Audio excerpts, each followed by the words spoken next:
Discover everything under the sun this season in Georgetown. From summer shopping days that are just your style, to hot new restaurants with award-winning chefs and leisurely floats on the C&O Canal.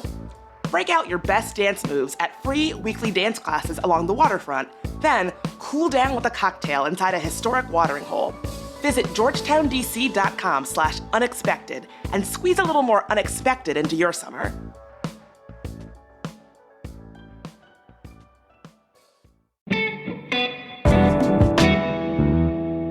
Today on CityCast DC. So how can you tell if someone's from DC?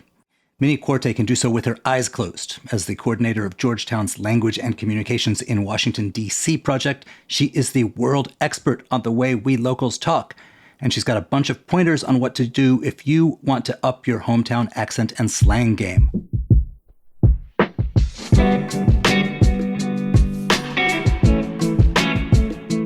Today is Thursday, September 14th. I'm Michael Schaefer, and here's what DC is talking about.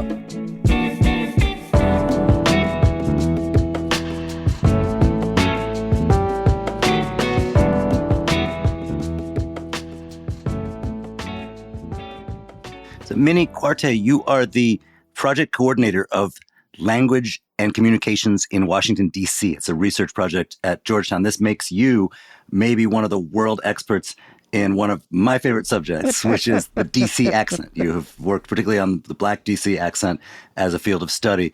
And it's something that's like all around us, but we never hear it, or at least we often don't know we're hearing it. Right. But I am told, and I'm going to try to say this in the most like generic TV voice possible, that there is this sentence: I like to go strawberry picking in the summer with my mother in Maryland. What is the significance of this sentence? Yeah, so I love that you brought that sentence. I've heard it. What happens is when we think about how people sound, we call that your accent, what sounds you make and how you produce sounds. And so in that sentence, there are some sounds that part of the larger inventory that is specific to this region. So for example, mother and father. One of the things that happens in language is the TH sound can be pronounced as a V sound. So you get mother and father. And that's very iconic in DC. And you hear a lot of people saying that. And when you think about the other one was Maryland. In this area, you will hear people saying Maryland a lot, or strawberry, because there's these vowels that we produce in the front of our mouths. When you have an R present in a word, it starts to move to the middle of the mouth. And so when we say something like Mary, in this area it becomes Murray. And it doesn't happen all over, but it's a very, very telling when you're from this area. People know, oh, you must be from D.C. There's a few places in the country it happens, but in this area, we know it's from D.C. So what would be the most stereotypically D.C. version of that sentence? I like to go strawberry picking in the summer with my mother in Maryland. Something like that. And I'm not from the area, but I'm trying to give you all that I can, the flavor I can give to you. So, like, you came from Georgia. I think a lot of people would sort of look at the map and check out the summer temperature and assume that our DC accent is just like a species of Southern accent. Can you place it, characterize it more specifically than that, and how it got the way it got? So people say that when you're in the South, people from DC sound very Northern. And then when you're in the North, that people from DC sound very Southern. So it's really about what you're hearing, right? What you're hearing to what the input that you get oftentimes, and then you attend to things that are different. So if I'm a speaker from the North, one of the things is maybe R-lessness. So I may say summer or the car, right? Because that's something. And so when someone else says that, I don't listen to that.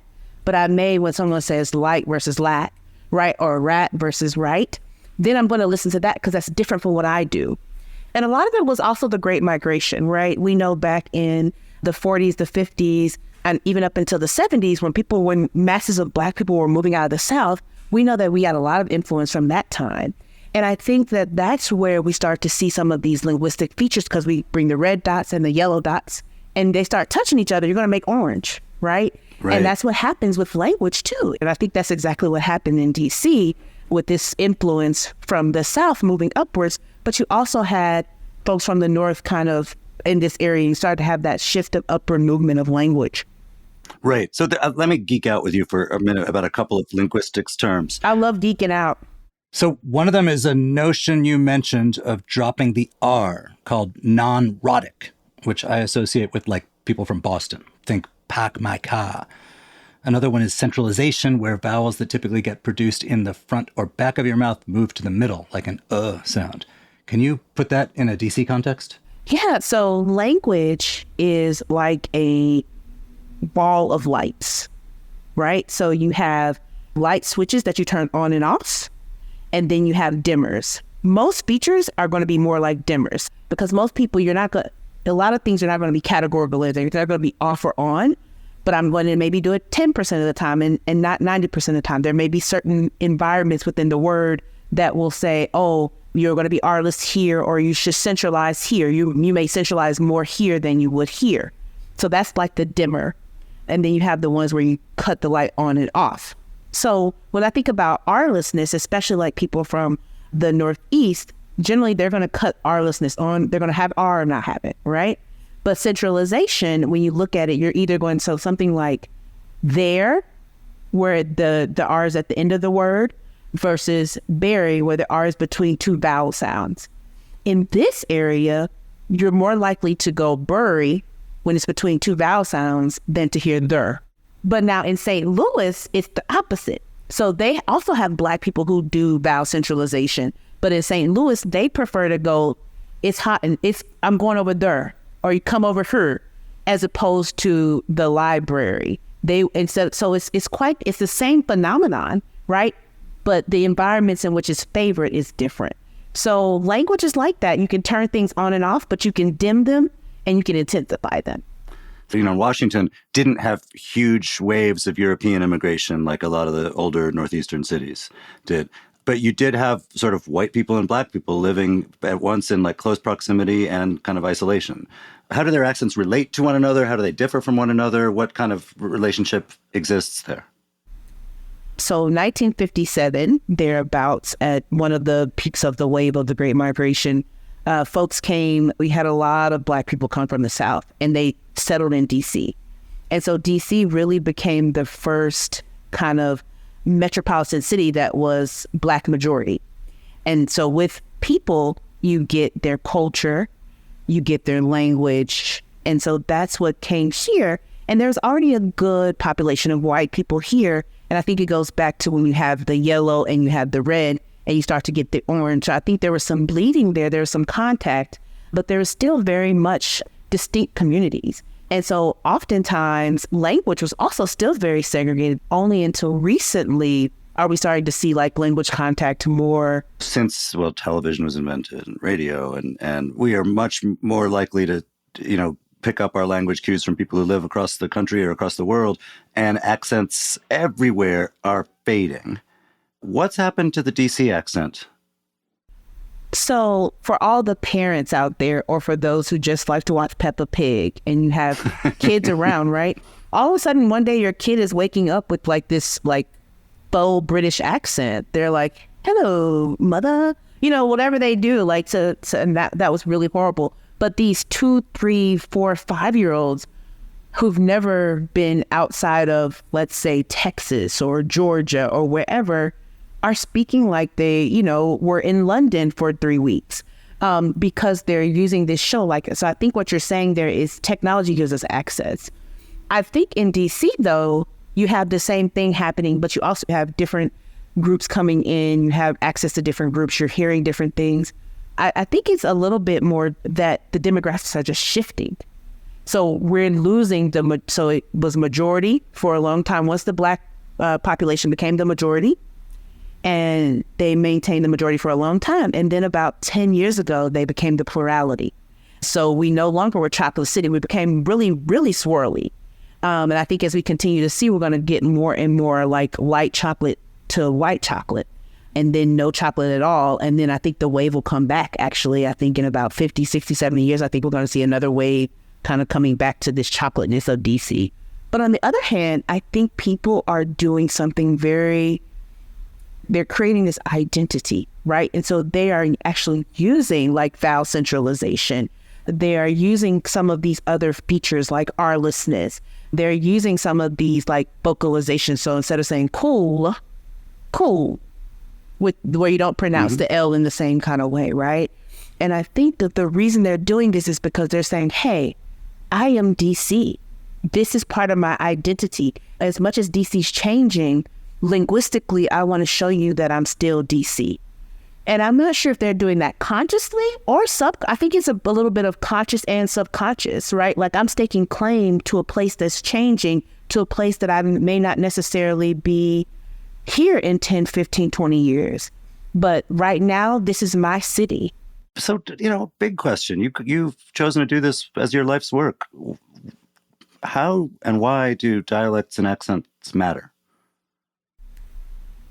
I think we all use language, whatever modality, whether we sign, whether we use technology to communicate for us, we all use language in some kind of way. And it's the thing that connects us. But I think more importantly for DC at this time, in this space, and as the city continues to change, the voices of the city are going to change. And so for me, the work that I'm doing right now is so important because it preserves this time. It preserves this space in history. It preserves these voices and the things that are going on with the people right now as we're seeing what happens as we have the Black exodus or we have the gentrification of some of the people who have to then leave the city just because they can't afford it. This work is so important because it gives us this space to remember. Because in 50 years, it won't sound like this. But we'll have this work, we'll have this time. Work from linguists like me and other linguists around the world and anthropologists and sociologists who really have an interest in looking at language and looking at stories. Their work preserves this part of history. I talk like you. We have something in common. Let's explore that. Let's unpack that. I don't talk like you. Wow, that's different. You say soda, I say pop. Wow, why? You say bubbler, I say water fountain. Let's talk about that, right? It gives people something to connect on, even if they are different. It brings that connection piece. And to me, that's why this work is so important.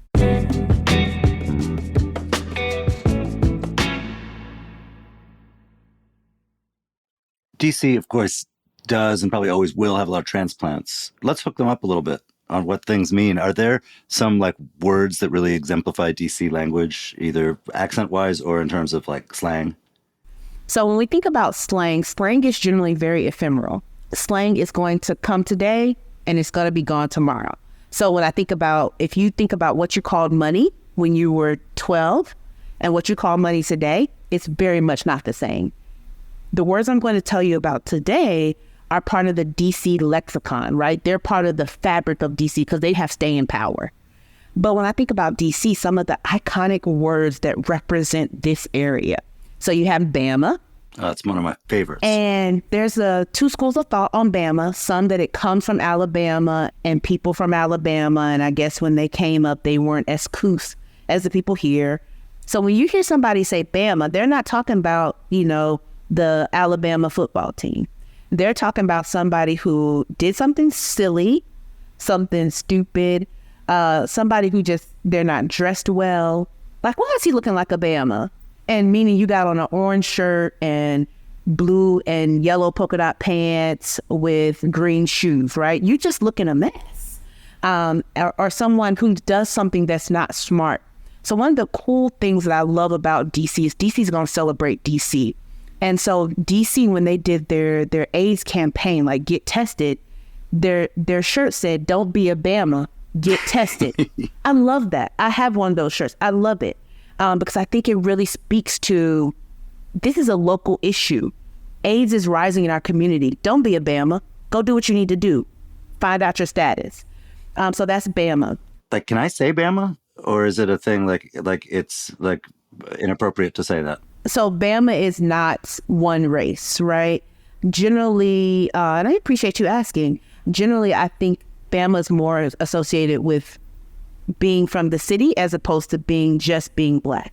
Generally, you're going to hear the Black population say it a lot more than you'll probably hear the white people say it, but it's not race exclusive. Some other ones, now, the ones I'm talking about, and even including Bama, you do hear them a lot more in the Black population. So as you're listening, you're going to, not to say that they're exclusive to the Black population, but you are going to hear them more frequently. So we have Bama. Some of the other ones you'll hear is like luncheon. Luncheon. I'm a child of the 80s. That word was everywhere. Yes. And it still has some staying power, especially with that community who grew up in the 80s, right? So luncheon is if you're doing something that just doesn't make sense, right?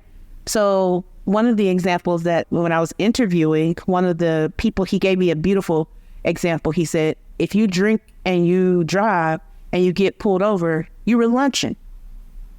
You gonna go to jail because you lunched. And he showed how beautifully productive the word was, so we can use it. It's a regular verb. And it's this idea that don't be silly, don't make stupid decisions.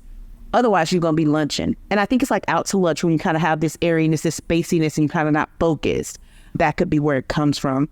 And then the two other ones that I think, psyched is a big one. When you're excited about something.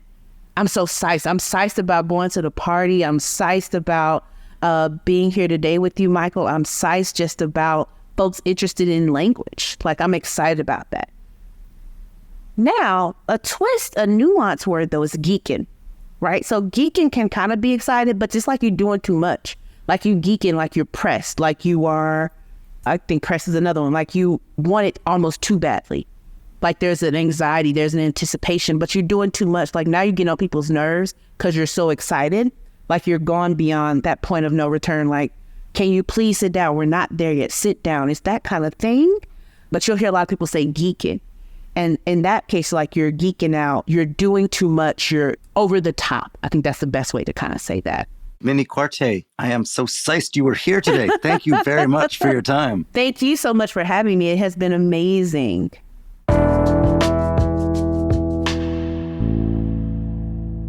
Before you go, here is some quick news. Police are now offering a $30,000 reward for anyone who shares information that helps them catch the murder suspect who escaped from George Washington University Hospital last week. 30-year-old Christopher Haynes got away when an officer tried to secure his handcuffs to a hospital gurney. Apparently, he didn't secure them successfully. Police ask anyone with information to call 202-727-9099. Also, Congress is holding a committee hearing next week about a bill that would allow the city to redevelop the site of RFK Stadium. This bill would extend DC's lease with the federal government, which owns the property, to 99 years. It could bring the Washington Commanders back to DC. But even if the legislation passes in Congress, there is still debate over who pays for the project and no guarantee that the Commanders would even choose to come there. Check out our show notes and listen to our episode breaking down the football team's DC fate.